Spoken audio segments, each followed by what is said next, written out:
Yes, hello from the High Peaks Wilderness. I bid you all good evening, good morning, good afternoon, wherever you may be across the nation, around the world. My name is Leah Prime, and this is the Invisible Night School. For those of you just joining us, the Invisible Night School is a small consortium of lay researchers and scholars pursuing the study and exploration of ufology, high strangeness, and the phenomenon. INS is not a monolith.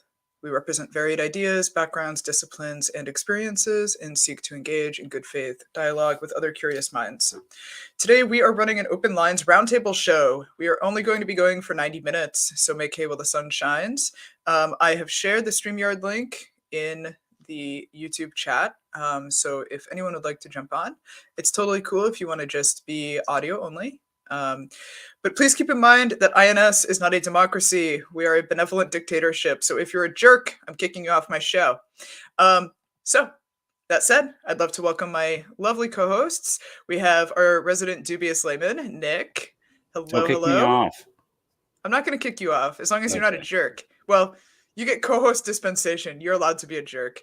Thank you. Lewis, good to see you. Don't kick me off either. I won't kick you off, but you're never a jerk. Well, not to me. I'll try. And then, of course, Campbell. Hello. You can kick me off if you want. Bye. No. So there's a lot going on right now, I feel like, in the UFO world. Do tell. I'm so out of the loop. When we were talking in the green room before the show, the big thing that I said was, I didn't think there was any more juice left to squeeze out of Bob Lazar. And then we had this big article come out this week about his first wife, who apparently was wrapped up in some kind of like murder plot with the Hells Angels. Gnarly. So, yes, super gnarly. Also includes an amazing picture of the very young Bob Lazar, full with like long hair and a beard. It's a good It's look. a sight to behold. Yes. And then we also have the Baghdad sighting that Jeremy Corbell has been pushing. Yeah. Yeah, we can get into that later. I think, Luis, you're the resident Lazar guy. Do you want to kind of fill us in on this? Yeah. So Signals Intelligence put out a new article about Carol, who was Lazar's first wife. Sadly, she passed away when she committed suicide. I think it was in 1986. But she had been involved apparently and he shows newspaper clippings and other evidence to show that she'd been going by different names, different last names, and she'd been involved in a murder with the Hells Angels, where she was basically holding somebody. She was charged with false imprisonment later on, and I think she served time for that, and also being an accessory to murder. She basically was like holding somebody hostage in their own house, or the guest, I think. And the person who had a dispute with a Hells Angels member, was in the other room and got shot. And apparently Carol had a long time drug problems with amphetamines, maybe heroin, but more likely amphetamines. And that was the big Hells Angels drug too. Yeah, exactly right. And so she'd been wrapped up in all that kind of stuff for many years until she met Lazar, and it was kind of a surprise to their relatives that they got married, because he was such a outlier compared to the types of guys that she had dated previously. She was much older than him, if I recall correctly. Yeah, I think she was 17 years his senior, which is kind of a surprise to everyone as well. But some of her friends liked Lazar because he was into gadgets and stuff, and he was driving a hydrogen car and stuff like that. So worked at Area 51, touched the aliens. Well, yeah, maybe. But this again is kind of, some people are asking on Twitter, like, who cares if Carol was doing that stuff? Like, it doesn't detract from Lazar's story, but I think it's just another item which doesn't look good. And the government, if they were hiring somebody for like a program to reverse engineer aliens, they would be concerned about somebody's background.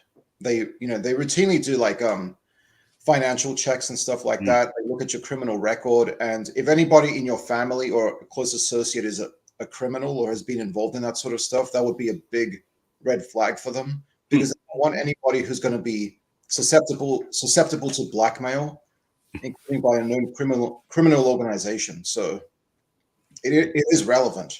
So you're Louise. saying I could never hold a clearance? I can't hold a clearance. I can't even get global pre-check or global access. Can you get a library card, Leah? I can get a library card. Okay, thank goodness. And I miraculously got TSA pre-check, but global entry I can't get.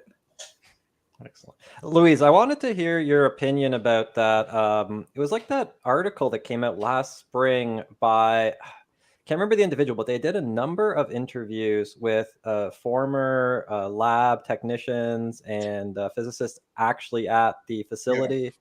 And the story that emerged from that was sort of that Bob Lazar was sort of a college grad, sort of electrical diploma guy who was subcontracted to sort of like install some of the machines here and there. But like he had nothing to do with any of the actual serious stuff.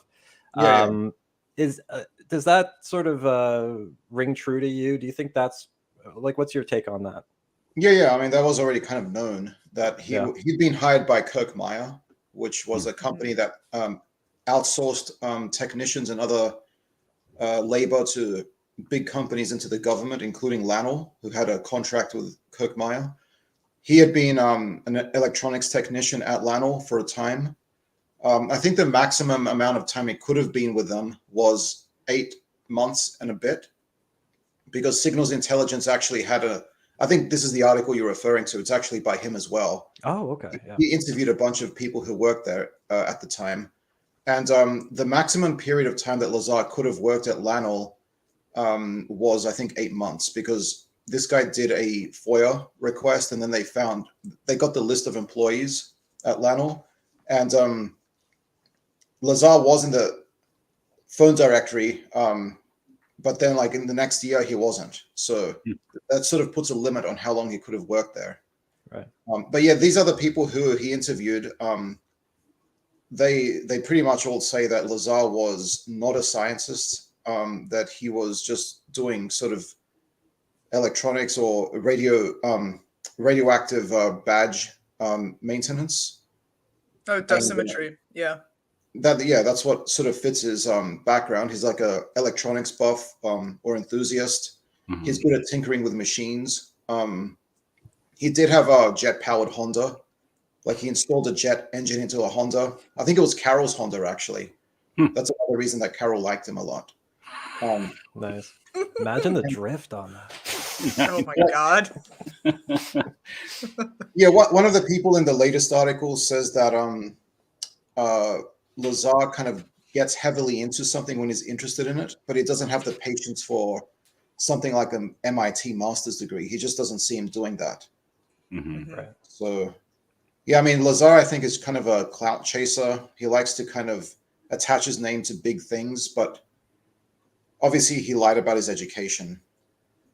Mm-hmm. So, I mean, and his appearance was like such a big thing on Rogan, right? And so many people have pointed to that as one of the things that got them into UFO stuff. And I've tried to watch it several times, and I find it so like painful, like embarrassing when he keeps on like being like, my migraine, I don't know. Just give me a second. Still migraine. Okay, remembered. And it's like, dude, come on. You've been telling this story for like 30 years. Like, what's going on here? It's just like nervousness, I guess. I don't know. He doesn't he's got so many problems with the backstory, and then he doesn't like present something convincing when I've seen him speak. It's always a little bit troubling. Yeah. Oh, and Nick, Leah, could you go back to that previous comment that you were showing? Oh yeah, sure. From Dope Nose about Q clearance. Yeah, the Q clearance is a Department of Energy security clearance.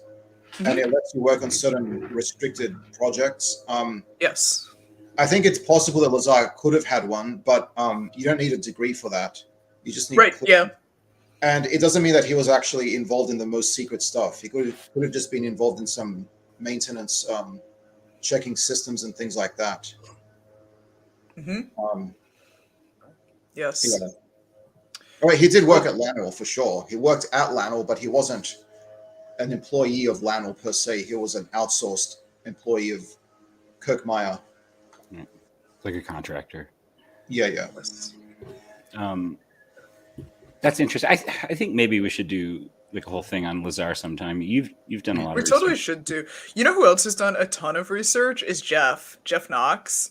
He Oh, just really? tweeted Yeah. the other day that he spent over $100,000 in 2 years researching Bob Lazar. Wow. I'm not sure I would brag about that on the internet. Yeah, but is that a if we do brag? a Bob Lazar show, he would be a good person to have on. Yeah. So we actually have someone backstage to jump on right. the stream, so I'm going to bring him on. All right. Hey, friend. Welcome guys. to the Hey, what's going on? Just hanging out here. I got the invite from Campbell, and I've kind of snooped around on the channel a little bit, try to get up to speed. So I'm down to talk about some UFOs, man.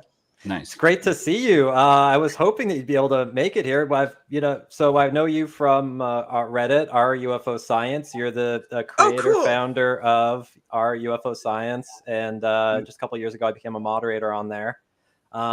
The community was the first community I found where like you were emphasizing, number one, good faith dialogue, and you were keeping the conversation at a level where I felt like happy to engage without it being like devoted to sort of like the most extreme possibilities.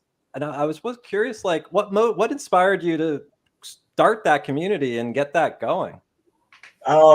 Frustration mainly, I'm basically participating in all the UFO subs on Reddit. Back in the day, I used to kind of lurk on Above Top Secret, and I think there was another like UFO Nation or something like that. I think that's where I first saw the Tic Tac video back in the day. So I've kind of had that passing interest and been part of the UFO discourse, off and on over the years. But, I kind of saw several posts on the UFO subs, and people were like, oh, we should start a more serious sub. And, I just had a kid, like she's almost 3 now, but finally I just bit the bullet. I'm like, you know what, F it, I'm just going to start a UFO Science sub. And I'm like, what do you call it? But, because it's like basically pseudoscience as far as anybody serious is concerned. But hey, I just tried it. And, luckily, I think we made it to the front page one day. So we got, we're not huge, which is kind of nice because I really don't have time to be, babysitting all these posts and everything. But yeah, like you said, the good faith discussion is the main thing. Like there's so many like troll posts and so many like just bad faith hot takes with the UFO topic. I'm like, there's got to be a way to kind of cut down on some of the signal to noise with this topic and, try to get some more serious discussion going. So here we are, What's your favorite case? The classic cases are good, but I'm kind of, I guess if somebody asked me what the best case is, I still lean towards the, the Tic Tac, FLIR 1 case, mainly because that's where I see the most evidence right now. We have, the pilot testimony, which, we've had high quality witness testimony going back, decades. But in this case, we actually have a video to go along with it. So we're like, we know the pilot saw something there. So I'm like, kind of there's the video to back up the claim, which really goes a long way. People will kind of go in there and they say, oh, well, we also have radar data too. And I'm like, we have testimony of radar data. So to me, that's not the same thing as having, 3 basically data points. But, we got 2. So it's pretty intriguing to me. That's what really brought me back interested in the topic. So. Nick, sorry, I cut you off, Nick. Oh, I lost my train of thought. You ruined it. What are your thoughts on Bob Lazar? Oh man, man of the hour. Talking about the Joe Rogan thing, like, yeah, that was definitely painful to watch, and the points that Joe Rogan makes on Bob Lazar are like the biggest non-points ever. It's like, oh, he's never changed his story. He's kind of changed the story. Like he's gotten like increasingly like more vague over the details over the years, like at one point, he talked about how he saw, a hangar with multiple UFOs, with like a battle damaged UFO, a black diamond UFO, if memory serves. And then he's kind of gotten away from all that over the years. He saw an alien body, but oh, well, then maybe it was just a staged thing. Like, yeah. So the story's changed, and then that he predicted element 151 or whatever. Like, again, that's kind of not very impressive, not hard to figure out, especially, when you kind of look back and you see some of the discussions about, islands of stability for high atomic number elements around the time when Bob Lazar was kind of going live with all of this stuff. It's like, it was kind of in the, nerd sphere discourse at the time. So it's not super surprising to me. What I thought was interesting was when Weinstein was on Rogan recently, and he's like, why don't we get Bob Lazar to come on and talk to you? And I'm just like, that's never going to happen. There's no way Lazar, he had to fake a headache. I don't know. It's a cool story, but there's no way he's ever going to get in front of anybody serious and get, the screws put to him. Right. All you would need is someone with some perfunctory familiarity with college physics to have a conversation with him, and that would pretty much blow up the entire thing. Yeah, exactly. I don't see it happening. Another news story that we teased a little bit. Have you seen these frames, these Baghdad Phantom frames that Corbell released? I thought that was pretty interesting. Again, it's Corbell, so it sure is. Like, I try not to, play like my UFO good guys and bad guys thing. There's kind of one thing on the UFO science sub is we're like big on no name calling, like don't call people a grifter unless you really have something credible that you can say, but if you don't like somebody, it doesn't have to be all hugs and getting along, but let's, go back to the facts. And, with Jeremy Corbell, he's kind of sensationalizes everything. He really relies on his secret witness testimony. And again, we've had, real witness testimony from credible witnesses in the past in ufology for years. So again, when I hear somebody tell me, oh, well, credible witnesses told me this, but we don't know who the credible witnesses are. We don't have a quote from them. All we have is this kind of very granular video. I'm like, it's interesting. I actually saw John Greenwald's video on it recently. I don't know if you guys saw it, and he was kind of. I haven't seen that. What was Greenwald's take on this?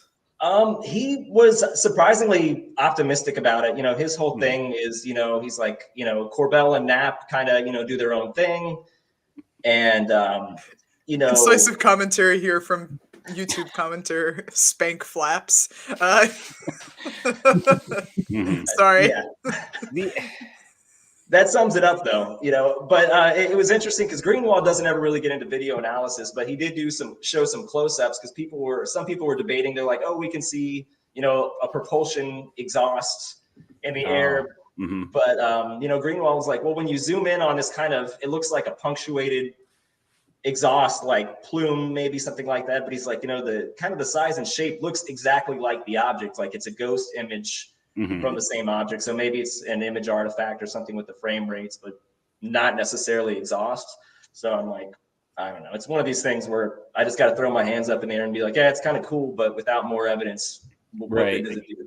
You hit on it in the beginning. There's no provenance for this video, really, or it's not even a video. It's frames from a video, and it also kind of seems like it's kind of arbitrarily picked frames because it doesn't quite line up. I've seen people kind of reconstruct it, a few different sources reconstruct it, and it seems like it's like frame like 3, 5, 8, 9. It's kind of pulled out, so it makes you kind of wonder like what's in this video, what are we seeing and hearing in this video that is removed, and it is being kind of pushed. It is being kind of sensationalized, like you said. So it makes me wonder. It makes me wonder if they're kind of drumming up the mystery because this is it's a projectile in wartime, right? Or it's a moving object in wartime with no provenance. So I mean, it's hard to kind of consider it. Like you said, it's kind of interesting looking, but you can't really take anything away from it. Yeah, I was surprised to see Greenwald take a stand on it. Actually, like you were saying. I'm sorry, yeah, Leah. Oh, I was just gonna say a question from long-time viewer Swink. Why didn't Corbell just show the video? Exactly. Good question. I'm sure we would all like to know that. Yeah. Because I mean, the kind of common reason why you don't see part of that is because it would reveal classified information, right? But if these are full screen caps from a video, what would be in those that aren't in these screenshots? Yeah, maybe he doesn't have the video. He might not even have the video. Yeah. True. Yeah. Well, then you have to wonder, there was that video a couple years ago where first we got the screenshot. It was around the Batman balloon time, where there was all those, and then we get a screenshot of We're like into the most something. dignified hobby. Oh my god. But we got 3 frames from this big video that was hype. Maybe it was me hyping it up in my own mind. I don't know, but again, so if we get the video of this, is it just going to be 3 frames, or I mean, I guess in this case it'd be a couple more than that, but probably going to be a lot less impressive than we would like. Yeah. So I have a question for you. I always like to ask people this, particularly if they've had an interest in ufology or high strangeness for a long period. How have your views on UFOs changed over time, either on the subject or on the phenomena itself? However you want to interpret that question, I'd just love to hear how your ideas have evolved. That's a good one. Like I was born in '84, so I was kind of raised on all the X-Files, Unsolved Mysteries, like all that UFO stuff. I have family in Gulf Breeze, Florida, so kind of growing up and visiting there a lot as a kid. You would hear all the kind of local rumors and stories and stuff like that. Oh, yeah. There's the Ed Water. I think Ed Waters was his name, maybe. I think so. So, kind of growing up in Gulf Breeze, that was always something that was kind of, I don't know, made me feel maybe closer to the topic than some people. But, also the kind of, just to take a sidebar, the thing about Gulf Breeze, a lot of people don't realize is that's like you're about 5 hours south of Huntsville, Alabama, and you're like right in the middle of several major military bases. There's like 3 military bases, Pensacola, Florida, Fort Walton Beach, all up and down that Gulf Coast there's military bases. So, Fort Walton is also a known area where they train drone pilots. So you can only imagine like how much like Interesting, crazy, government tech is buzzing around over there, but back to the original question, my views on the topic, it's just kind of comes and goes, I'll kind of get interested in the topic for a while. And then I'm like, there's really no satisfactory answer. So then I'll leave, then come back, leave, come back, after, I guess, the last couple of years, I've just kind of dipped out of the topic a little bit, just kind of, kind of check back in every now and then and say, oh, anything interesting going on. But, I think they kind of changed up a little. The consciousness aspect of the topic is something that's I'm a little more into now. Reading stuff from like Donald Hoffman and Michael Talbot's, holographic universe kind of stuff kind of makes me like wonder, okay, maybe there's a little something more to it, than just the nuts and bolts thing. Yeah, I was going to ask you what your thoughts were on it as physical phenomena versus metaphysical or non-material phenomena. I mean, that's a good question. It's kind of goes back to what is the Arthur C. Clarke quote? Any technology sufficiently advances indistinguishable from magic or something like that. Right. So, our limited kind of perception of the universe and what it is, maybe it seems like some kind of extra dimensional consciousness thing, but, it probably has some roots and some nuts and bolts somewhere, if there's anything to it.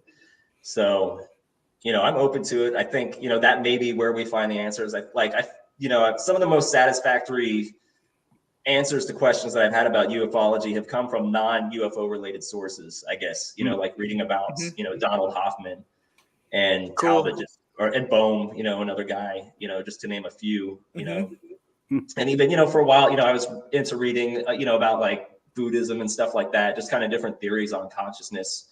And, even some, a little bit of psychedelic experimentation kind of will jog your brain muscles. You're fitting right in here at INS, just so you know. I thought that might be the case. Yeah, we definitely don't shy away from the psychedelics talk. Or the Buddhist talk. Yeah, no, all of it. Yeah, we try to get in on everything. I was saying before the show, I'm actually sitting a retreat right now, like a working retreat. So I'm meditating right now between like 3 and 6 hours a day. And then when I'm not meditating, I've just been skiing. And it's a weird week. Like it's very strange to be like live streaming in the middle of all of this. That's the strange part. Yeah, that's the strangest part. It's the live stream stuff. Many worlds. That's interesting. I see King Milkfart in the chat saying not a missile. I wonder. Milkfart, you should join INS and come on the stream. Yeah, he should come on. I want to hear his Yeah. take on Counterpoint. that, because like I've seen a little bit of the arguments on both sides, and like I said, I'm a bit out of the loop now. So like I'd like to hear that end of the take. You can definitely jump on. If you guys are brave enough.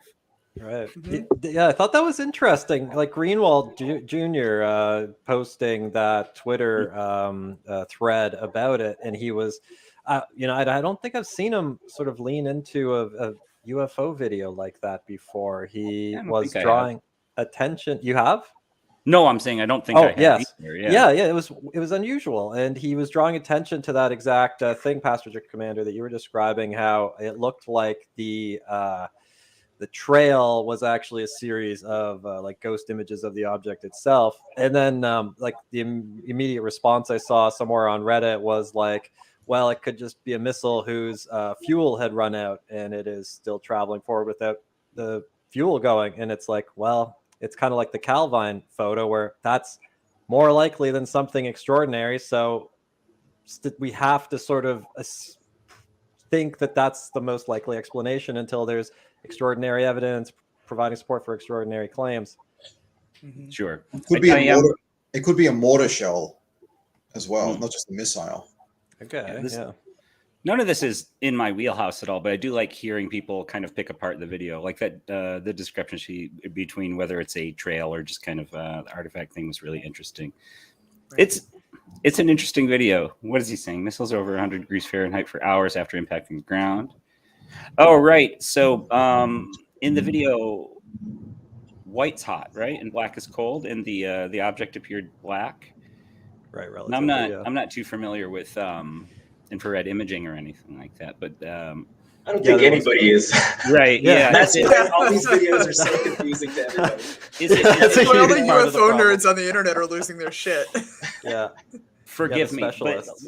so is it relative, or is it like each shade is like indicative of a numbered temperature? Does anyone know? Fascinating. That's a good question. What I was seeing in the arguments in the stuff before is that it is relative, that it is cooler, and then the argument was that, like, depending on the time of day in Baghdad, the ground could be extraordinarily hot. So it doesn't really say a ton about the missile if it's a missile. That's Right. feasible, KMF says right? black is cold in the clip. Yes. Also, I want to call it a quick comment from Swink here. Greenwald multiple times even said to go check out Corbell and Knapp's website. Thought that was odd too. I wonder, I mean, I certainly don't want to assume anything, but I also wonder how much of this may be some degree of like damage control or diplomacy from Greenwald to try and mend fences with like ufology in general.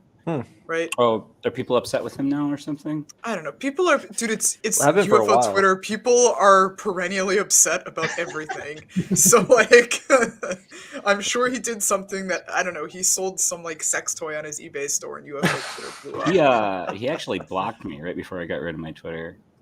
Really? Really? Yeah. I asked him if he was going to spank that kid. I probably should. Okay. That would be a blockable comment. I mean, Whatever, man. Whatever, man. Whatever. Amazing. Incredible. Yeah, I don't know. I think the discussion around the video is fun. Like I thought the discussion around the Calvine photo back last summer was interesting. Like, I personally don't think it's anything too compelling, but it's still neat. It's still fun. It's like kind of the center of the hobby, right? Yeah, and it's also just fun seeing and watching how people kind of collaboratively interpret and talk about these things, even if they themselves aren't particularly significant or notable. The kind of community mythology is always really interesting to watch unfold. Yeah. Passenger, did you have a take on the Calvine photo? That was like kind of when I dipped out from. I was just like, I can't remember what happened. I think it was one of many disappointments. I was like, So I think I saw it, but I didn't really follow the discussion around it. So I'm not super familiar with that one. A new article just came out too in the last few days about basically saying that they think what was captured on the photo was some kind of experimental aircraft. I mean, that's kind of been part of the lore, right? Now, Yeah. who was it? Campbell, you were familiar with the person who came out with this, right? Yes, I was surprised. It was an article in a British newspaper, and they were citing Professor Simon Holland. He's a retired professor. Oh, His Professor doc. Simon. He's got a Yes, Yeah, YouTube I think I channel, know who you're right? that's talking right. about. Yes, Okay, yes. okay. Yeah, and he's done a bunch of Cool. videos about a bunch of things, like including UFO stuff. His degree, like he's like a art direction, a theater major or something. So he's not like a degree in like physics or anything, but he Mhm. has like neat videos. But his videos reference like the idea of like a lot of UFO stuff being these sort of extraordinary black tech projects, and he cites kind of like indirect sources to support the arguments. They're good videos, like interesting, very well produced, but there isn't like a crystal clear connection. Mm-hmm. Yeah. Mm-hmm. That's something I could dive back into. I thought I also heard a rumor that they found the photographer. Is that true? Did anybody hear that? I believe there was a previous article from the newspaper that the photos were originally provided for, that said it was what was speculated previously is it was like a door guy at one nearby hotel or something, Mhm. and that has allegedly been more solidly kind of confirmed. Cool. I haven't checked into that in detail, but that was what I saw in this newer article. It was referencing that. I came so unprepared tonight. I haven't Yeah. read anything in a while. I kept meaning to That's sit okay. down to read. That's why we're doing open lines, so we Yeah, can allow our exactly. audience members to carry the show. I mean, it all ends up being kind of like, well, there's not really much. Like, it's like a passenger. It's like, well, I didn't Yeah. really follow that. It's like, well, It's I the guess you same didn't miss much. conversation over and over. It's kind of one thing that I thought might be interesting to discuss is like one thing that we kind of did on UFO science is we don't allow anybody to post just like random UFO videos Mhm. or pictures, because like if you Smart. spend a lot of time on any kind of UFO discussion area, like there are so many videos, and it's kind of like really a video has to be exceptional for it to be anything worth even spending time looking at. Like I've seen so many Yeah. videos of contrails, and just kind of one thing I always advise people like interested in the topic is like look up, like they have YouTube videos of just aviation lights, like all the lights on an airplane, kind of the sequences they go through, how a plane coming straight at you will look like a hovering bright light for quite a long time depending how far out it is. And a lot of people just kind of lack some like fundamental ability to kind of scrutinize video. And I'm like not a video analysis guy, but I'm just a nerd, so I try to at least know what I'm looking at and talking about. So it's kind of one of those things where it's like, if we ever get any kind of solid evidence, it's not going to be just a video, Right. And I think Mhm. a lot of people might sometimes miss that anytime we get so hyped up about videos, but really they're probably, I don't see them doing much for the topic. We have a ton of them. We have witness testimony to go with the video.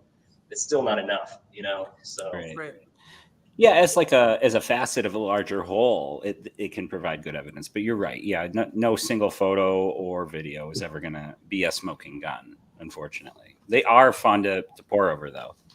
And I will say that, on the sub, just to, we do allow, current, hot topics and everything to discuss, but it's mainly just those random, like, here's this UFO video that my cousin took, and, it just kind of clogs up the discussion and people go back and forth. Yeah. Mm-hmm.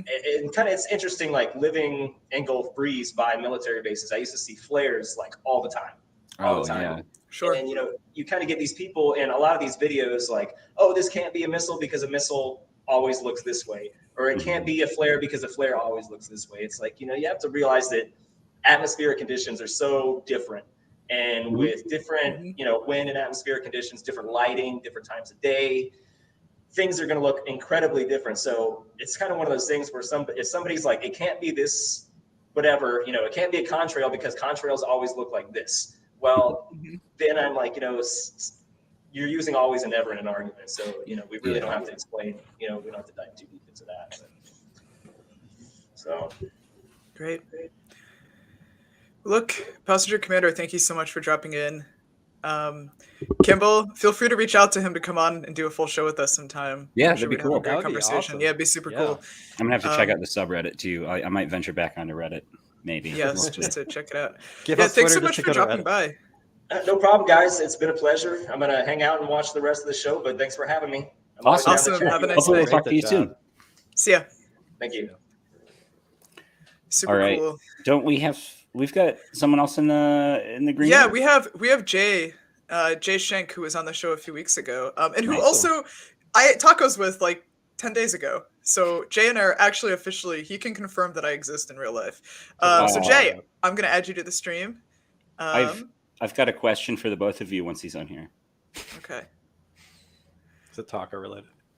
What's Is up, Is it Jay? taco related? Hey, what's up? It is. I wanted to know if they were real tacos or white people tacos. No, they were real tacos. They were real fucking really, tacos. really good.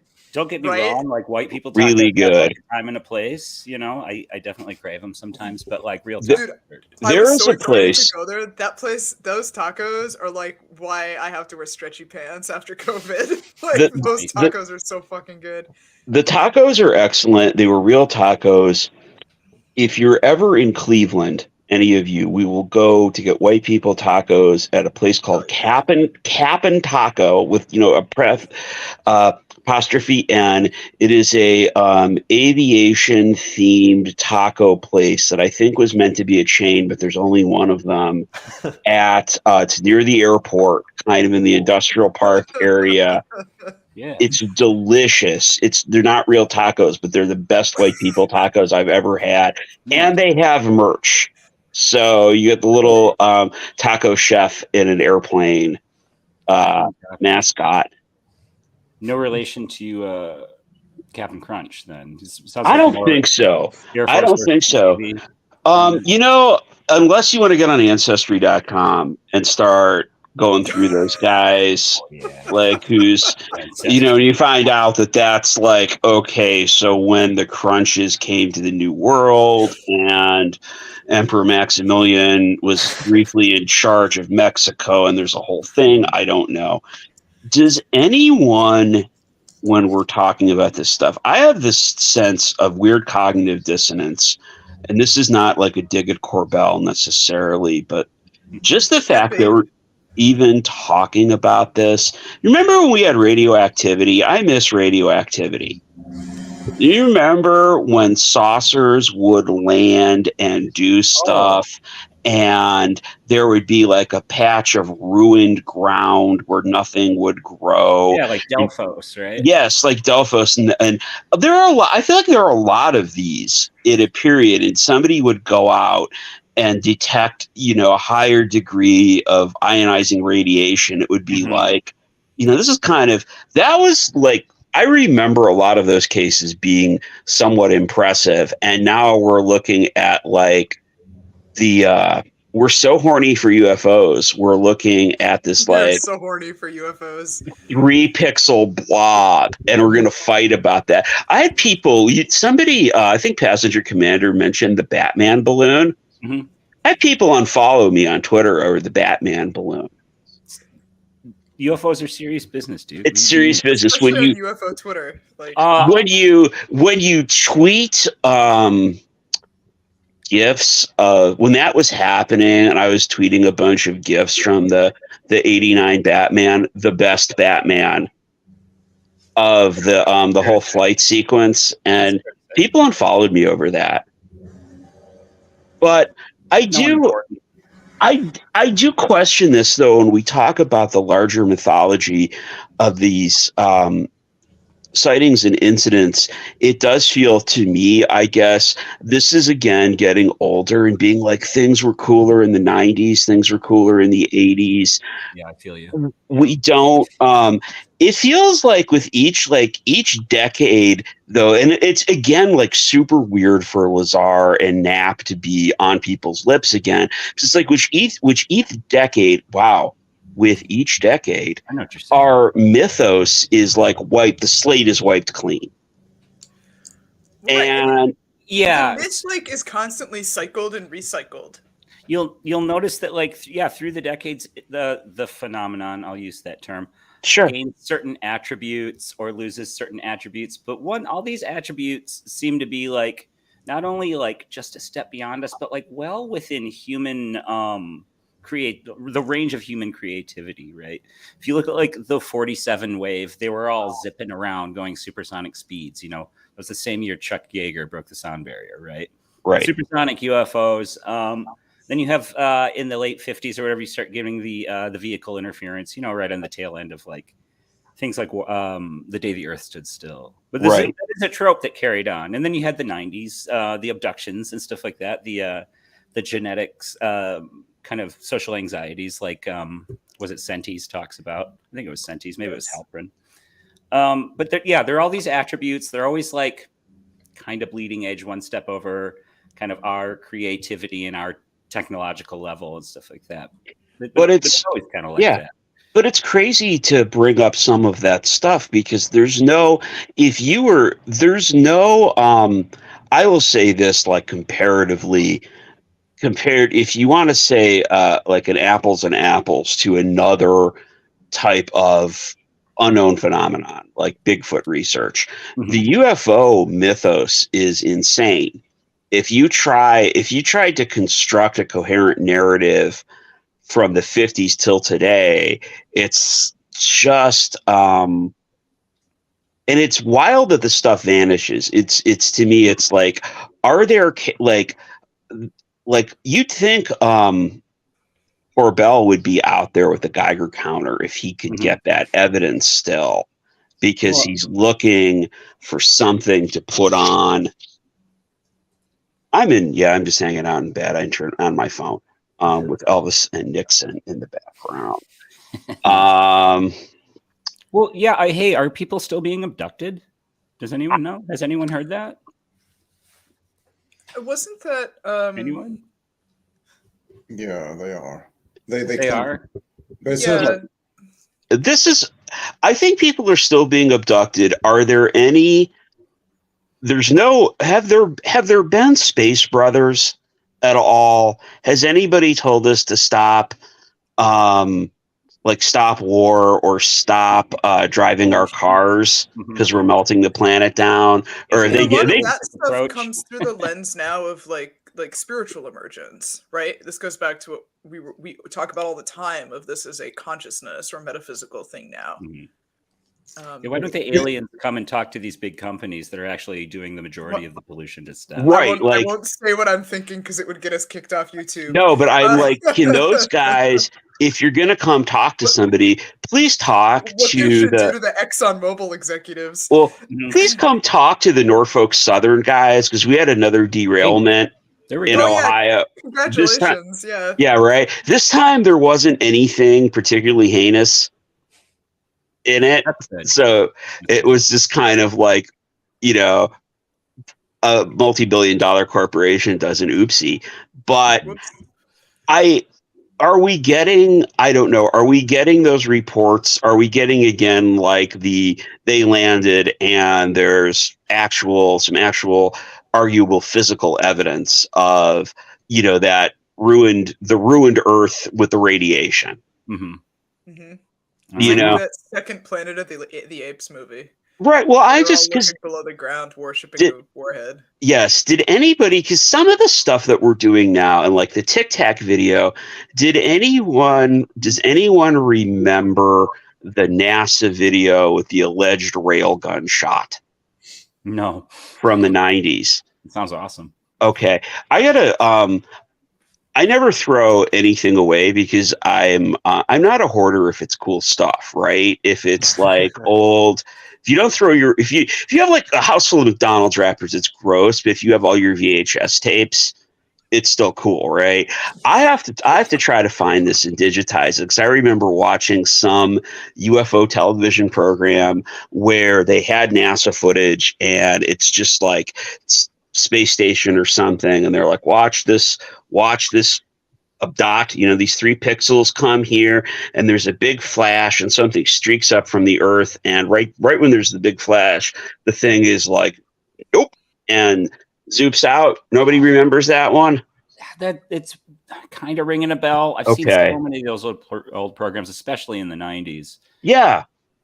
I do have a bunch of like UFO files. Steve VHS Long tapes called and it stuff. the STS vid. Is that does that Maybe sound it might be right? it. I in still, orbit with the I- tether that became detached, and then there were the ice crystals that were moving I unusually. remember the ice crystal Is that video. different? Oh, okay. That's different. Yeah. I gotta try to find this and digitize it. Yeah, Steve says it's on YouTube. It's on YouTube. Okay. Everything is on YouTube. YouTube really, I'm sorry, but like YouTube really, I love the fact that we're all together talking about this, but I also miss the days of having to like get a VHS tape from some sus character that you like wrote to in the back of a magazine of Right, like, you had like a ham radio swap meet with like radio it just equipment and like copies of the Anarchist Cookbook on CD-ROM. Right. It was like, you know, when I was a kid, there's the place out in the woods. It's like the witch's grave, and it was really like, you know, you really felt initiated into the group of cool kids when somebody took you out to the witch's grave. Now that's on YouTube. Yeah. Everything's on there. Yeah, there is less of a mystique. I mean, it still had that kind of in the early internet too, like the message boards, and there's a lot more anonymity online and stuff. So, but I feel like, I just feel like maybe this isn't. It's again like Corbell just showing up with like 3 random JPEGs, and everybody is like Jimmy's or rustled over that now. I don't know. There's part of me that feels like the standards have fallen.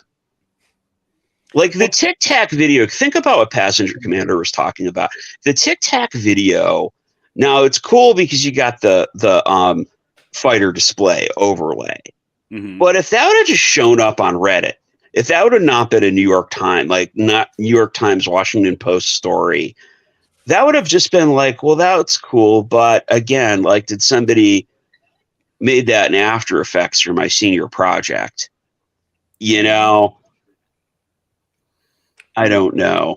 Well, like you were mentioning, like we're being bombarded increasingly by information at all times. And in information theory, there's this issue where you can clog the information channels and the data can become corrupted. And it is very hard to decide what information passes through those filters. And often it's uncredible or bad information that's actually making its way through to us at this point. When yeah, unquestionably, Jay, you take the paranormal UFOs and stuff very seriously. You know, you put a serious thought and effort into promoting the subject as a serious subject, deserving of serious conversation. Could you talk a little bit about the danger of the culture of in the UFO community of sort of being so open to any piece of information that's validating, as opposed to sort of being critical within the community itself in order to refine the information to get to those really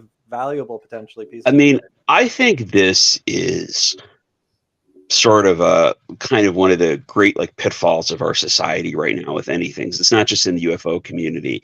And I sort of, in a weird way, not that I know a lot about Buddhism, but I almost think the, no, because like that central. What are you laughing about? What's so funny? The second time, right? The central tenet for Buddhism being, you know, the elimination of suffering and the elimination of desire. When I say it in a joking way, like we're horny for UFOs, but I think you have to get up in the morning and go like, why did I want this so badly that I contributed to the Stars Academy, watched 2 seasons of Skinwalker Ranch, paid for the ticket to go see Lou talk somewhere. That's it. We take these things externally and turn them into core parts of our personal identity psychologically. And you see this in politics really easily. And then when any part, that's why, again, why I can't make Batman jokes, because I am literally threatening somebody's sense of self, because they've tied their sense of self into the current wave of UFO phenomenon right now without critically evaluating the characters or I mean, again, like people like we're kind of all like Bob Lazar, like, ha, like he's really kind of fallen by the wayside, but still people are willing to like, I don't have a whole lot of respect for Joe Rogan, but it's like that guy's going to give him a platform. People are going to make excuses for him. Like the I want to believe thing has gotten, it's sort of like at the root of all this, and the desire for belief in this, I think, is really clouding people's judgment on the credibility of the characters involved and the quality of the evidence.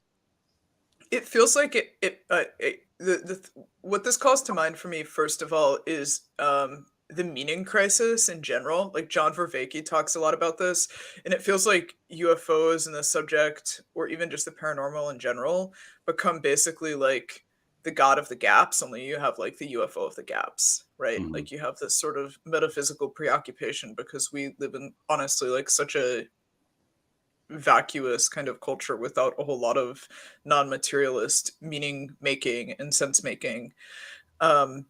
But the other thing too is, and we've talked about this on the show a lot, is that like there is really interesting stuff that goes on. Like I think there's tons of really interesting like consciousness and metaphysical stuff, whether it's emergence or contact experiences, or exotic states, like whether or not that is actually literally contact or if it's something that's just the brain is generating. Like this stuff is really compelling to me, and it feels like what's happening is we just wind up diluting the fascinating stuff with just like the chaff of like the detritus, like all these like screen grabs from blurry videos and shit, instead of exploring the really cool stuff.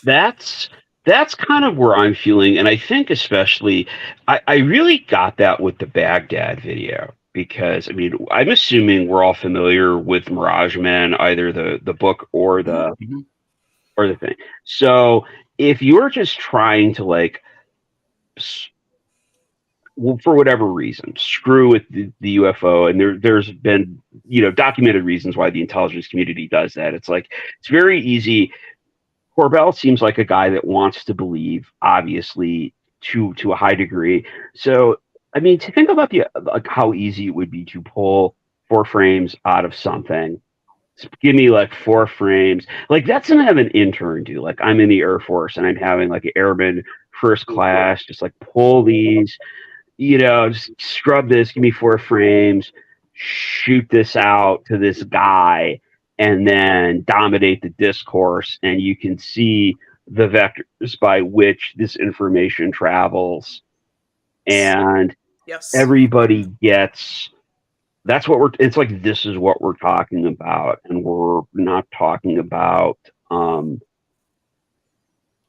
you know, to some extent, we're not talking about any of the actual like stuff we know about black budgets that are going out right now. We're not talking about kind of the real stuff, and we're not talking about anything like really interesting. Is anybody really moving UFO discourse forward? What also fascinates me, I want to jump back to something you said earlier, with the advent of generative, the like popular accessibility to generative AI. So basically things like Midjourney and ChatGPT, these kinds of tools are entering the public imagination in pretty substantial ways. And I think this is only going to further doom this subject and a whole lot of other subjects, because we can now create and distribute and disseminate media, very compelling media, very good fake media, and such volume that you can effectively dilute out anything that's interesting there. So from like a mis or disinformation perspective, these generative platforms are extremely powerful. Not only for creating things, but like I said, for actually diluting out compelling or interesting information. And I mean, that's like a good example for why Google sucks right now, because Google has just been taken over by generated content. So now ChatGPT is pretty much the only thing you can use reliably to find information, and even that's not anywhere near perfect. It's true. I love those TikToks of the last 4 presidents playing Counter-Strike. Right. with the voices. Those are great. I Yes. think though that's So good. another thing of it though. I mean, I'm not an expert, but as a graphic designer, I know how lossy like a JPEG is. Mhm. And taking, even if we took like something that came out of a decent camera that would be like a 4K camera that would be close to a 300 DPI image, 240, shrunk it down, and like are passing it around on. I mean, honestly, when I was doing a lot of professional photo retouching, when I was doing, if it was only for web, the cheap moves would be to save it as a JPEG because I knew the lossiness of it would eat some of the dust particles and the things on a picture of like the thing. Like here's the product. Here's my of an authentic U.S. United Nuclear Bob Lazar toy, and if I was shooting this and had dust on it, I'm just like, yeah, if that's only for the web, I know it's the JPEG compression will hide some sins for me. Mhm. So again, I feel like also this is one of my overriding things, and was with ghosts and with everything. It's like we don't know what we don't know. So I'm looking at this guy's stuff. Yeah, computer monitors were 800 by 640. I remember those days.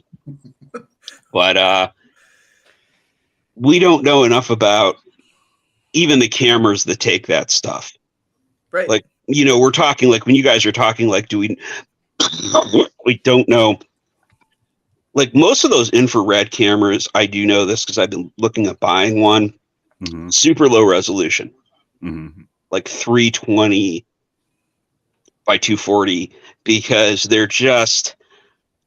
you're meant to either like the commercial ones that are color are meant to be, like, oh my God, my windows, like I need to seal things. And the military ones are like, kill the hot thing. Mhm. That thing that's white that no one else is, shoot it.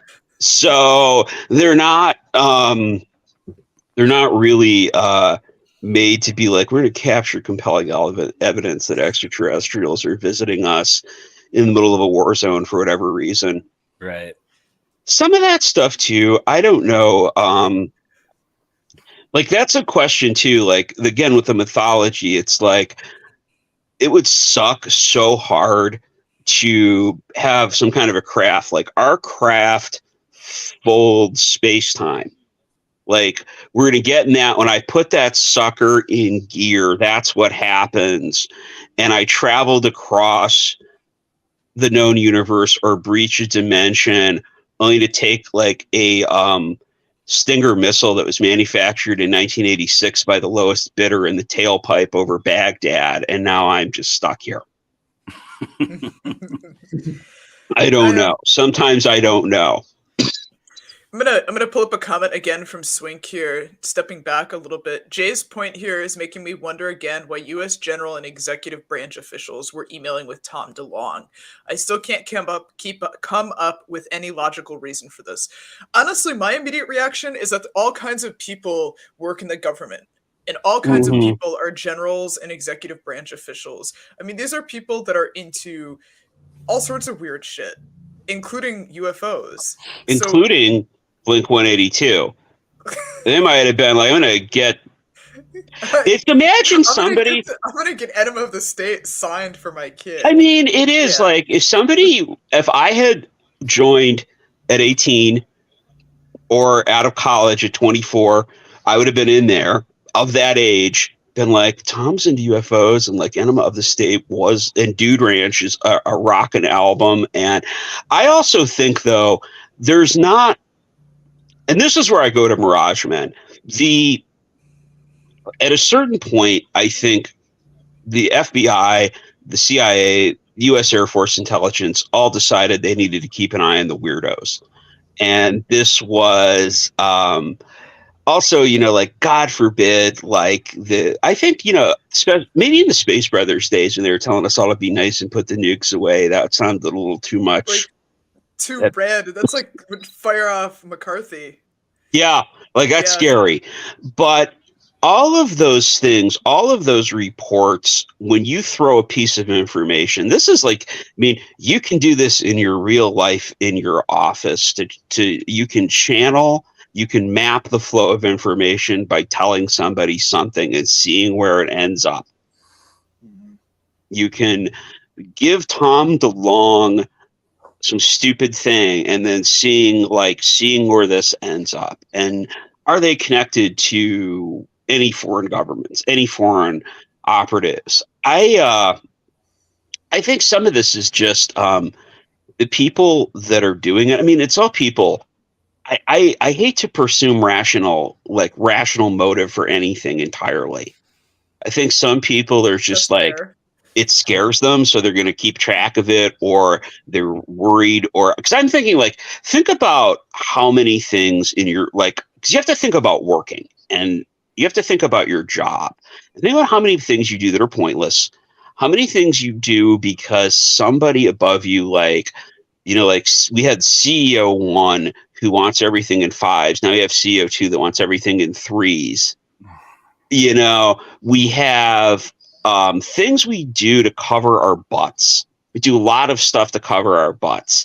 And I also think a lot of this, talking to somebody is I better talk, somebody better swing back and just see if this guy knows anything. Because if he does, and then we didn't investigate it, and then he leaks the thing, and we have the drone gets shot down over China and Tom DeLonge knew about it and nobody found out how he knew, then we're, it's my pension. So. Well, you make some good points, Jay. It's about the information, we have in the WikiLeaks, one of the email batch releases, John Podesta, the former campaign manager, if I recall correctly, for Hillary Clinton, one of her presidential campaigns.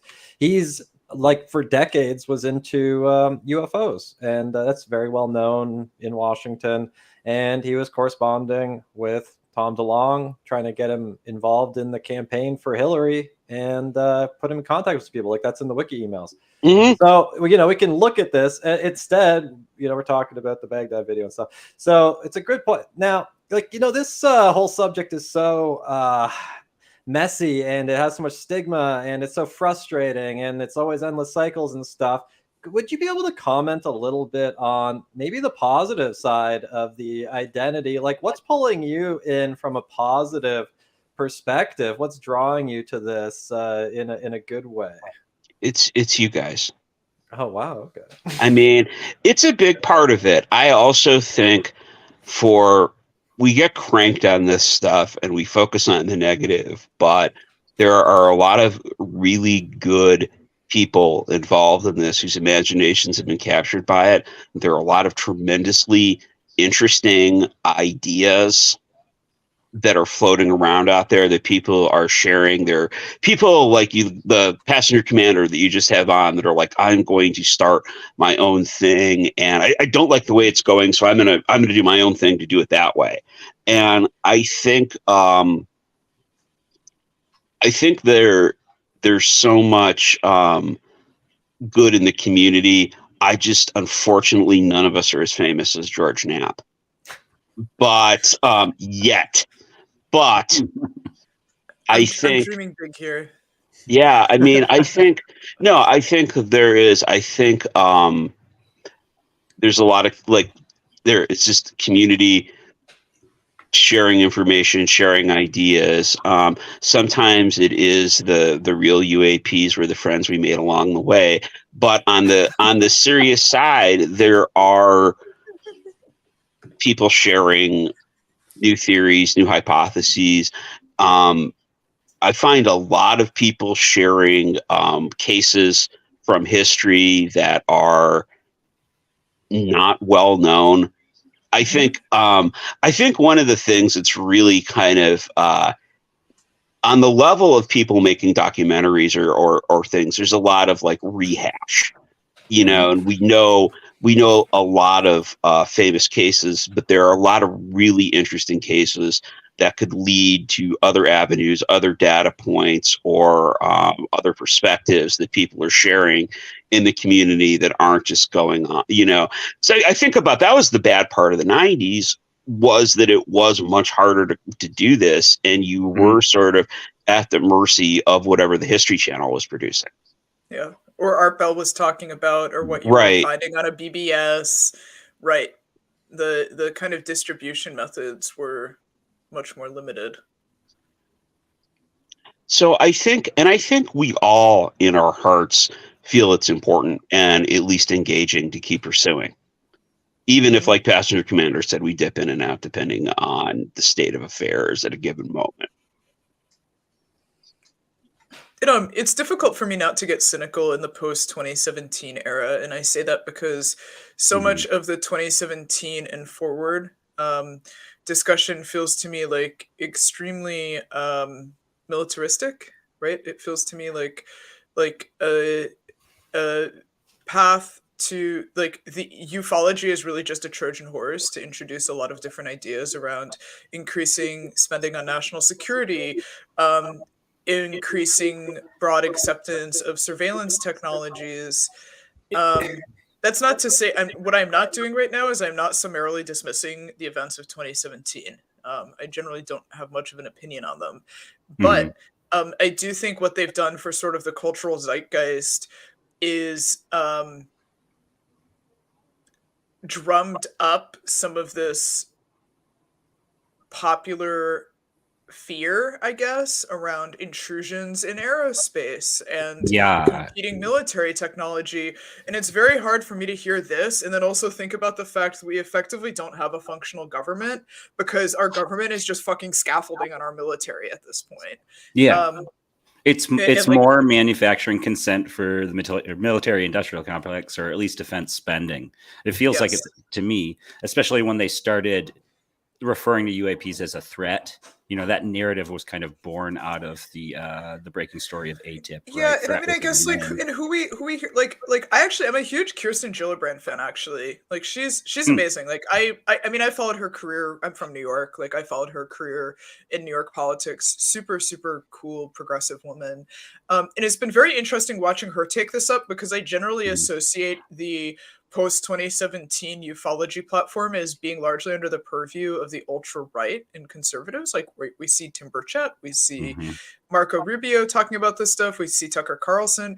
And I mean, we've talked about this before about just sort of how unfortunate that this entire subject in its current sort of popular iteration has been so co-opted by like just the worst politics imaginable. And that's like, again, and I say this without saying, you know, I think there's interesting stuff about 2017. I'm not dismissing it. I think it's really important to look at and consider, but I also am not super into the idea of like Tucker Carlson being the mouthpiece of this subject, right? Like that's extremely concerning to me. It's really concerning to me that otherwise progressive and reasonable people are happy to put aside their progressiveness and reasonableness because it happens to be UFOs on Tucker Carlson.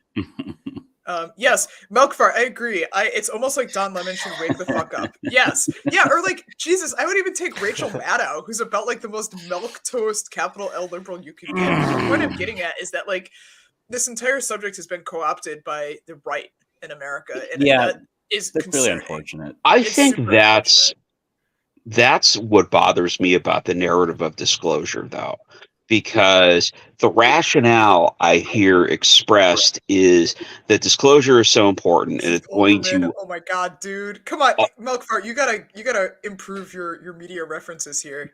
Okay, sorry, I'm done. No, it's so important, and it's going to change humanity's destiny on such a fundamental level that it's worth being on Tucker Carlson for. And what bothers me about that, and what bothers me about the kind of the constant, you know, like the radioactive half-life of the UFO mythos is only 5 years, because we felt this in the 90s. Like we felt that the White House lawn day the earth stood still thing, like so much of the X-Files and like the premillennial tension, and that this was going to happen. Like like we were going to disclose at that point. It really was the X-Files mythos that we've been working with these aliens since 47 and Roswell and all this stuff. And this was going to, and it was finally This here. is like Philip Corso's whole thing. Yes. Yeah. And it didn't happen. And there was like, I understand. We can only asymptotically approach disclosure. We can never actually touch it. It's like, yeah. And what bothers me about it is we have just like this new crop of dudes running this playbook again. Everybody that's a hardcore disclosure, like that's based their whole, this is why they get up in the morning, is going to end up like with a 10-year dip out from the level of disappointment. I mean, there is, like Robert Cialdini talks about that cult psychology. There's going to be like a handful of people who never give up, but when people finally walk, it's just going to be like, because that was about what it was for me. I had about a 10-year dip from like 2004 to 2014. I'm gonna call it something Milkfart's saying too. Jesus, he's like the fucking sixth host here. Bring him on. Yeah, I know. The StreamYard link is posted. You're welcome to come on, Milkfart. We'd love to have you, dude. Yeah, come on, man. KMF. Yeah, but he's saying something here that I agree with. The goalpost keeps shifting. And I've said this before, that like the entire notion of disclosure is so ambiguous and poorly articulated that like what I would think of as disclosure may be categorically distinct and different from what other people would say is disclosure. Also, we have Milkfart on, so I'm going to add him to the stream. Cool. Yeah. I will only settle for there is an imminent threat to Earth. Like the mothership is coming. The fact that I have like 300 hours in Cessnas is I'm going to be like Randy in Independence Day, except they're going to put me in a TR-3B in the black rectangle instead of the F-18. And that's like, I'm going to get a call. I'm going to be Red 5 and we're going for it. Very nice. Milkfart, welcome to INS. I just figured it's easier than typing. Thanks for having me. Yes. It's good to have you on. We were talking about something man. a while ago when I wanted you to come on. Oh, it was the the pregnancies. The alien pregnancies. Huh? Were you guys talking about that on Twitter? I'm not making that up. Yes, I you don't were. know what the hell. You Probably. deleted your Twitter, so I can't. I think we were talking about the Baghdad tweets. Phantom, but let's talk about the pregnancies. What are you talking about? Pregnant? Congratulations. Oh my god! No. There was an exchange on Twitter about like. Oh, I know what you're talking about. Yeah, the Thank thing. you. Thank you. They released a news article like late last year, I think, that the Pentagon had files on quote unexplained pregnancies. Right? Is that the thing you're talking about? Yes, that's what I was talking Okay, about. yeah. Oh, that. Right, the MUFON files that were declassified through being in the government records or whatever, right? Yes. To be honest, what I just regurgitated is all I know about it. Yeah. Yes. So let's talk about disclosure. What actually is disclosure? What would constitute disclosure? Yeah. Well, like I was saying, picture it's a year before season 1 of the X-Files, right? Mm-hmm. The New York Times has a front page article saying UFOs are real. Would that not have been, oh my God, we just got disclosure at that point? Don't you think that with the advancement... As long as they followed that up with saying what UFOs are, right? But I get what you mean. I totally understand what you mean. I think for me, it's more like UFOs are real is such an ambiguous statement. Like, of course, there's unidentified flying stuff. What does that actually imply, though? Like, is it atmospheric phenomena? Is it actual for real extraterrestrial craft? Is it intelligence stuff? It's clearly intelligently controlled craft of some sort that operate in ways that we currently can't design or build things to operate in for amounts of time that we can't get them to operate within either. Sorry, go on. Our government said that officially. It was on the front page of the New York Times. Like that would be a huge deal 35, 40 years ago. I could see that. What were you saying, Campbell? Yeah, KMF. I was or Joe. Actually, I didn't know you're actually real Wherever name. you are, yeah. Yeah. Either way, yeah. Joe, I was curious. Have you had a direct experience with like UFOs, or is I've it seen one UFO and that's it. okay? And Could you it was just describe it sure. loosely? Yeah. Yeah, it was in 2011. I actually wrote a whole Reddit post about it. I'll post it in the comments on the YouTube video if anyone's interested. But Nice. Cool. long story short, it was if you were to hold your arm up to the sky, this is how I always gauge the size. Hold like your wrist at a 90-degree angle. So you got your open flat palm. It was about yay big up against the sky from my perspective. It moved from one side of the horizon all the way to the other over a span of about, I don't know, 40 seconds to 100 to a minute and a half, something like that. Slow enough that you could watch it the entire time. It wasn't outrageous. And it was basically like an amorphous blob of plasma that was green and red and yellow. And this was at probably, I don't know, 6 p.m. So in the middle of the summer in my friend's backyard. 4 other witnesses who all to this day will describe it the exact same way that I do. I actually just talked to one a couple months ago. And I had him say, it's funny, I pulled him aside. I'm like, pretend I wasn't there. Explain to me what you saw, because it's been, 7 or whatever years since we've talked about it. And it was exactly as I remember. It was bizarre. What time of day and where were you located, if you don't mind my asking? I was located in Springfield, Massachusetts, which is a city in western Massachusetts, in a friend of mine's residential neighborhood backyard by a lake. Oh, fascinating. I wish, where's Jeff from Strange Recon to talk about this? It'd be like, who's who right now? Yeah, it's probably more like a pond, but a big body of water. And I'm sorry, what time of day was it? It was about 6:30 at night. It was like right before the sun started to enter like the twilight stage. So like starting to get dark, but not dark by any means. Wow. Campbell, I wish I could remember the exact date. Campbell, you love amorphous blobs of plasma, right? Yeah, the resident plasma guy, Campbell. Yes, I love them. I want to marry them and all that stuff. Yeah, I like the commenters. Yeah, but no, that's pretty neat, Joe, because that's I have no idea what it was. It's very similar description to the original reports in the declassified archives, right? Like Project Twinkle, U.S. Air Force. They were trying to green stake fireballs or what have you. Yeah, very similar, and they didn't come to a conclusion on what they were. There were, arguments presented in various ways, but it's almost identical, and it's a very consistent description across time. What about the observation led you to decide that it appeared to be intelligently controlled?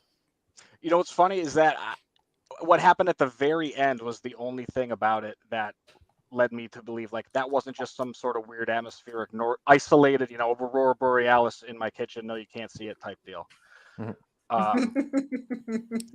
But right as it was getting towards the other horizon, before it was assumedly about to disappear over the horizon, one of the fainter, but now visible, it was a faint star, so it was one of the brighter stars in the sky. I couldn't tell you what it was, but it wasn't dark enough to see any other stars. It was sort of heading towards that bright star, and then that star got really bright, like a camera flash, for like a split second, and then both were gone. And I was like, well, that was even weirder. And I just looked to my buddies, and they looked to me, and we were like, what? Everyone just saw that, right? You can swear, it's fine. Okay. We were like, holy fucking shit. This is way too early in the day for this.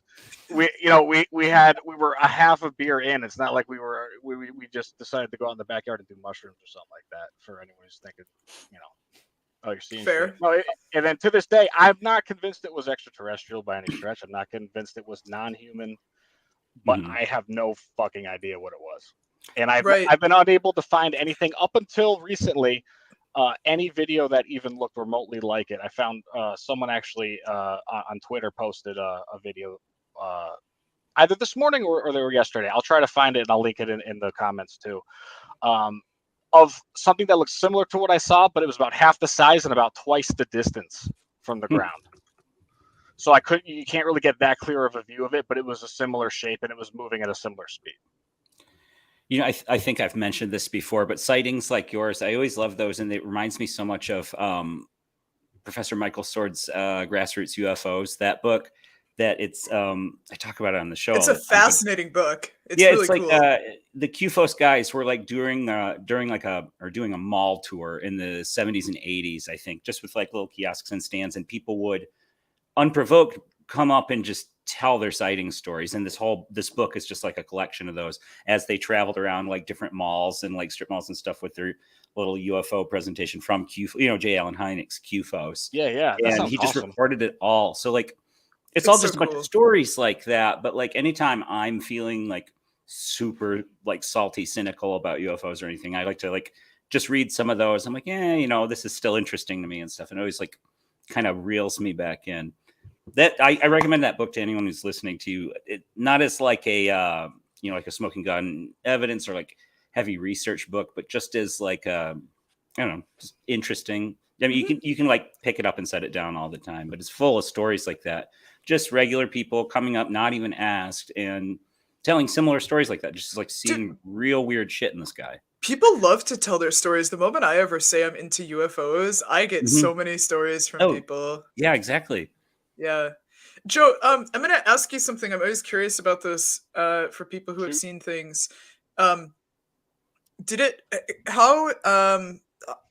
make you feel? Like sort of what was like the emotional or psychological response to it?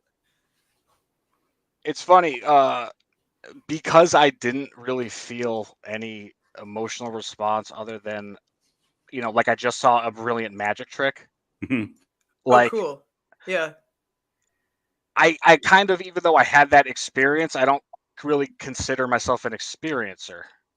Right. Even though I guess I technically should. But no, I didn't feel like, personally connected with it or anything. I totally believe that people absolutely do and have profoundly emotional, overwhelming experiences. But no, me personally, it was more just like, holy shit, I haven't seen anything like that. I just had my mind blown. I wish I could just look behind the stage and, see who's in the all black suit with the puppet, but I can't. So here I am. Well, something about something about UFO observations that I had no idea about until I started reading more like intensely just in the last few years is that like the most classic UFO descriptions by J. Allen Hynek, Blue Book lead investigator and astronomer at Northwestern. His descriptions of the most credible cases he failed to resolve were not of like machines. They were of uniformly luminous objects that have these very strange details and don't sound at all like what I thought almost my entire over 30 years of life that a UFO was. I always thought of it as like kind of like the classic Simpsons, saucer, like flying saucer thing.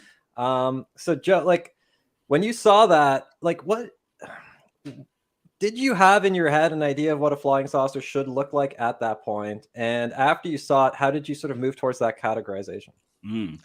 That's a good question. Not only did I not immediately connect it to a flying saucer, or I didn't think of it as a UFO for probably a year or two. Oh, wow. Fascinating. Yeah, I was just like, that was just something that happened, and it was absolutely a UFO. But yeah, like you were saying, like my idea of what constitutes a UFO was so not that.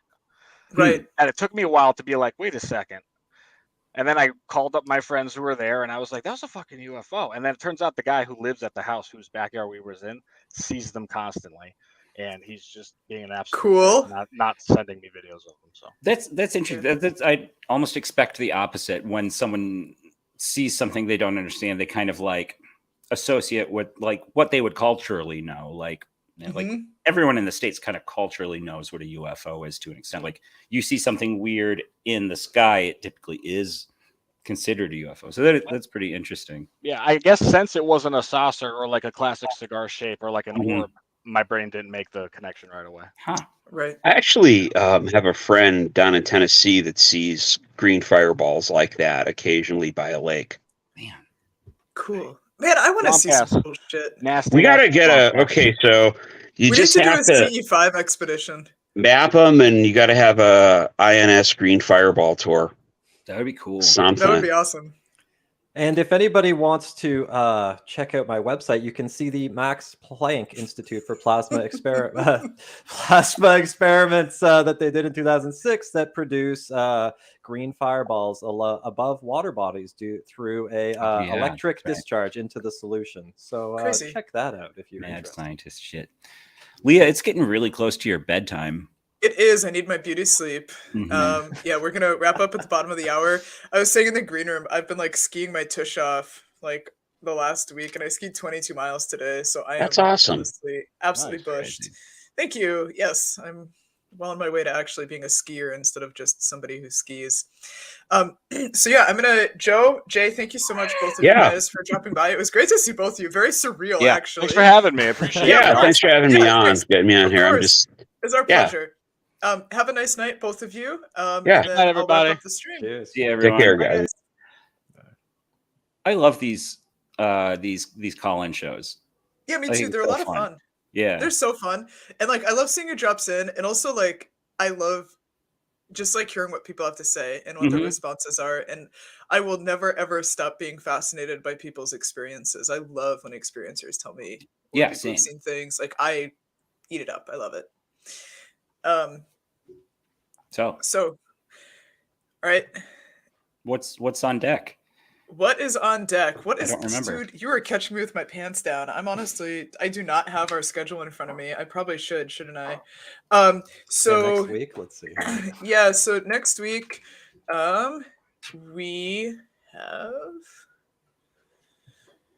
Vanessa Wililko coming on. She's super cool. Actually, Jay's a connection with her. She helps run Pan Paracon. Oh yeah. And then we have Talisma coming on the week after. Sweet. And then we have, I believe, Kirk Collins. Yeah. on I the wrangled 29th. Kurt Collins and then Michael That's Huntington later Yeah. on too. So we These got are big names. some cool UFO dudes coming on. Yeah, I also reached out to Mike at Mind Escape, so we're gonna do a Mm-hmm. crossover episode, the Invisible Mind Escape, with him. Very And cool. he's furiously working on getting his documentary out. I'm gonna give it a quick plug. He has a documentary coming out. It's gonna premiere at the Roswell UFO Expo. It's called As Within, So Without, from UFOs to DMT or something like Cool. that. It's super cool. It's all about basically the crossover between like intense psychedelic experiences and ufology. I actually Amazing. have a little brief part in it. Super fascinating. Mike's show is awesome. It's called Mind Escape. I actually co-host on it pretty regularly. So if anyone wants to hear me talk about ethnobotany and psychedelics and all sorts of weird shit, I'm on that show a couple times a month. And who wouldn't? Yes, I know. Winning hearts and minds, one show at a time. Besides that, everything's pretty quiet in my universe. I'm super excited for the upcoming April conference in New York City. Again, this is the Inquiry into Anomalous Experience. Yeah. Or Anomalous Experience and the Phenomena. I'm particularly excited because Daniel Ingram is one of the headline speakers. I'm a huge fan of Daniel Ingram and his work. He wrote Mastering the Core Teachings of the Buddha, and then he also runs the Emergent Phenomenology Research Consortium. I've been following them for a long time. He's very interested in basically experiencer phenomena. So I will be in attendance at that. That is April 8th. So I will Is that be a in New York City. Is that a continuation of the so you've been to the other conferences? Is that right? Yes. Yep. Okay. Yeah. Nice. Yep. Yeah, it's a full day conference. The lineup is actually pretty solid. But honestly, like the last one I went to for Jeff Kripal, the first one I went to for Mitch Horowitz, and this one I'm going to for Daniel Ingram. Everybody else is an afterthought. But it is an impressive lineup. I definitely encourage anyone to check out these conferences. They're small, intimate. It's like 100 people. It's pretty cool. I got to get in that carpool that Joe does. Maybe I'll come out to that. That'd be fun. You should. The carpool. Mm-hmm. You totally should.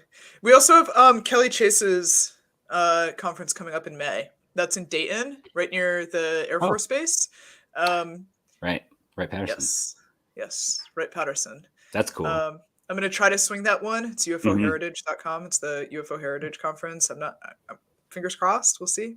I really want to start doing events. I think it would be fun. Yes, we the four of us really need to do an event so we can do a live stream from one. Yeah, That would a be little cool. booth, do a live stream. I'd be down. Yeah, it'd be super cool. Open we'll figure lines. out a way to make it happen. Yes. Yeah. That'd be fun. Heck yeah. All right. Well, Anybody gentlemen. doing anything? Oh, are we Yeah. jumping right now? Gotta No, go to I was bed? gonna say no. It's I can talk for another couple minutes. What's going on with everyone? Nick, what are you up to besides breaking up with Twitter? Oh, Yeah, I yeah. love Twitter. Which part of the intent maybe is so like anytime sorry. Let me rewind a little bit. I got a copy of Project 1947. It's a big long paper about the 1947 wave. You know, that kind of kicked off with Kenneth Arnold and the sightings around then.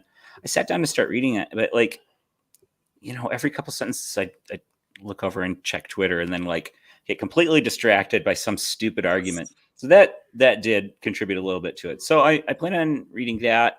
But what was also distracting me was the early references to Charles Fort and the Fortean Society, including people like Mark Probert and Meade Lane, and kind of their influence on the UFO narrative pre-Kenneth Arnold.